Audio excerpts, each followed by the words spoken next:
अस्सलाम वालेकुम। ज़ाती मसरूफ़ियात की वजह से कुछ दिन मैं वीडियो अपलोड नहीं कर सका, तो आज मैं एक बहुत ही अहम टॉपिक पे आवाम से बात करना चाहता हूँ कि बहुत सारे लोगों को ये लगता है कुछ डॉक्टर्स के बारे में कि फ़लाँ डॉक्टर बहुत महंगा है और उसके टेस्ट बहुत ज़्यादा होते हैं या उसकी फ़ीस ज़्यादा है और पेशेंट्स अफ़ोर्ड नहीं कर सकते।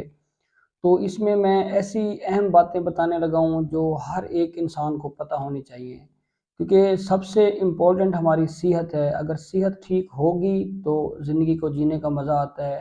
अदरवाइज़ आप एक किसी पेशेंट से पूछें जो हॉस्पिटलाइज्ड रहता है या बेड रिडन है, उससे पूछें कि लाइफ क्या है।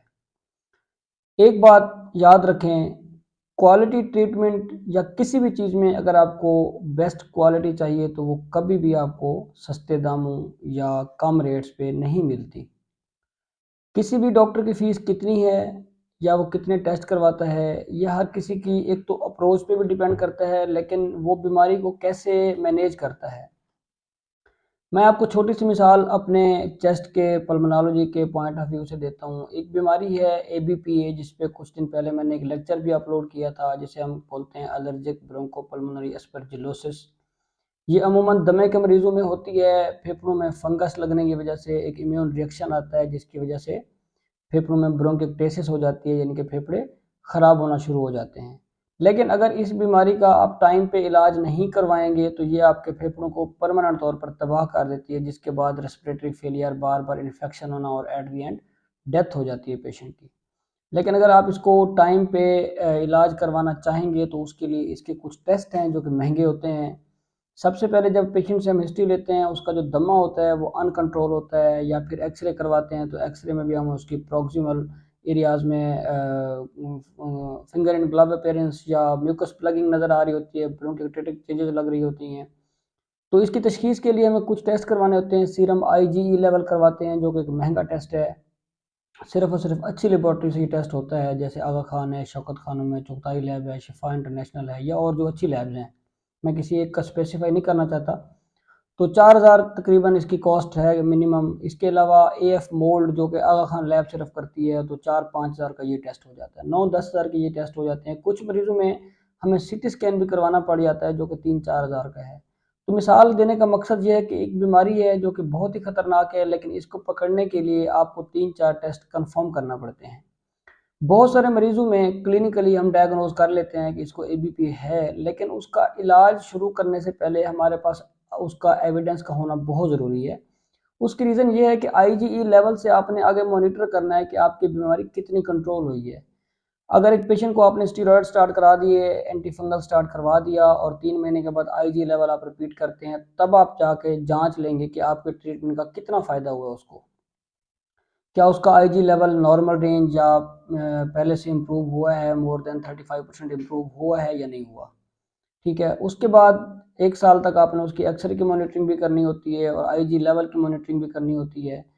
कब आपका पेशेंट एग्ज़र्बेशन के साथ आ रहा है, कब आपका पेशेंट रिमिशन में है या नहीं है, क्या उसकी प्रेज़ेंटेशन है। तो ये सारी चीज़ें जाँचने के लिए आपको लॉन्ग टर्म ऐसे पेशेंट्स की मॉनिटरिंग के लिए टेस्टों का सहारा ज़रूर लेना पड़ता है, क्योंकि एविडेंस बेस्ड प्रैक्टिस हमेशा ऐसे ही होती है। लेकिन बहुत सारे लोगों को लगता है कि शायद डॉक्टर्स को इस चीज़ से फ़ायदा हो रहा है या डॉक्टर इस चीज़ से पैसा कमा रहे हैं, तो ऐसा बिल्कुल भी नहीं होता। हम जिस लैब से भी करवाते हैं, हमारी कोशिश होती है कि मैक्सिमम पेशेंट्स को डिस्काउंट दिलवाया जाए।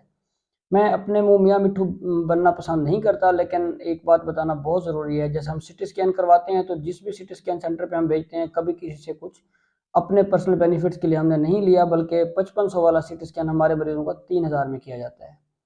तो ये पेशेंट्स के फ़ायदे के लिए करते हैं हम। इसी तरह अगर कोई बहुत ही पुअर पेशेंट आता है, तो लैब्स वालों को भी हम रिक्वेस्ट करके उनसे भी हम डिस्काउंट अच्छा खासा ले लेते हैं। बहुत सारे इवन इस तरह के पेशेंट्स भी होते हैं जिनके हम टोटल फ्री टेस्ट करवा लेते हैं, जिनका हमें पता होता है कि ये अफ़ोर्ड नहीं करते, तो उनके फ्री करवाते हैं। लेकिन क्योंकि अगर आपने क्वालिटी ट्रीटमेंट लेना है, अपनी बीमारी का जड़ से ख़त्मा करना है और बीमारी का अच्छा इलाज लेना है, तो उसके लिए आपको अपने डॉक्टर से कोऑपरेट करना पड़ेगा। अगर आप कहते हैं कि ये डॉक्टर महँगा है और इसके टेस्ट महँगे हैं या इसका इलाज महँगा है, अब एबीपी की जैसे मैंने मिसाल दी है, अगर इसमें आप एंटी फंगल लेंगे जो कि 2 कैप्सूल सुबह 2 शाम लेने होते हैं, तो ₹100 एक कैप्सूल की कॉस्ट है, तो 400 के सिर्फ ये कैप्सूल हैं। इसके अलावा बाकी भी दवाई दमे की है या जो भी ये साथ चल रही होती है, तो नो डाउट पेशेंट पे बहुत सारी कॉस्ट पड़ती है, लेकिन डॉक्टर इसमें कुछ नहीं कर सकते। अगर एक बीमारी की शिद्दत ऐसी है या बीमारी ही ऐसी है, तो उसको कंट्रोल करना हमारी टॉप प्रायोरिटी पे होता है कि बीमारी को उससे पहले कंट्रोल कर लें कि वो आपके फेफड़ों को या किसी भी ऑर्गन, जिस ऑर्गन की वो बीमारी है उसको परमानेंट तौर पर डैमेज कर दे। तो ये जो कॉन्सेप्ट है कि महंगा डॉक्टर या सस्ता डॉक्टर, ये ख़त्म हो जाना चाहिए। सारे डॉक्टर अच्छे होते हैं, बस हर किसी की अप्रोच होती है।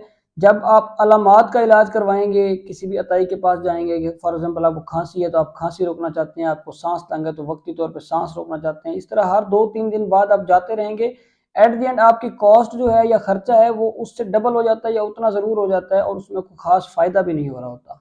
जो आप टेस्ट करवा के एक दफ़ा तशख़ीस करवा के अपनी बीमारी का इलाज करवाते हैं तो उसका आपको फ़ायदा भी डबल हो रहा होता है, और आपकी बीमारी भी ख़त्म हो जाती है, और आपकी लाइफ एक्सपेक्टेंसी जो है वो भी बढ़ जाती है, और लाइफ क्वालिटी भी बेहतर हो जाती है।